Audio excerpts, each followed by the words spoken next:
Aqui dentro por haya tour e informação que está necessário arriba lo qual que está finança público de país Aruba. Seguro para lo qual tem execução de presupuesto 2023 aqui dentro tem tour e informação aqui não. E documentação aqui está por hayele está online arriba governo.away bota vai de parte de financial tusek supervisão financeiro e enang e ora enang bota haya lo qual que está e último informação e nessa aqui está e ERC número 4. Aqui dentro é importante para sobre por haya informação de lo qual que está a realização de presupuesto 2023 com essa aqui vai cada quartal, pero bandi já também tem informação essencial maneira debe de Aruba e com essa aqui a desarrollar den e área corriente, pero também manejo financeiro que está e cambio nang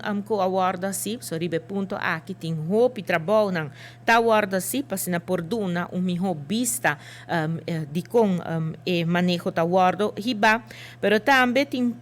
informação arriba lo qual está e private public partnerships e PPPs essa aqui não está suma não grande que está paga de presupuesto de país Aruba para e projeto não que awardo hiba sendo uso de veículo financeiro aqui não e pensei está bom também para por ter vista e tem a documentação aqui também para vista com essa aqui a binta desarrollar e também a posição de liquidez de país Aruba, pois entrada não gasto não que queda na visa na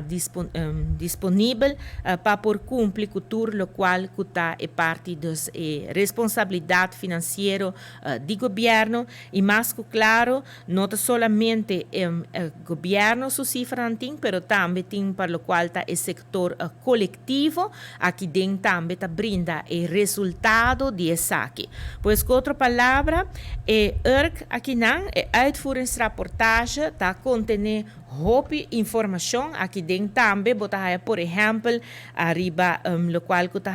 na asset fee também, e 5 ways também tem informação arriba aqui e tem informação detalhada de cada ministério,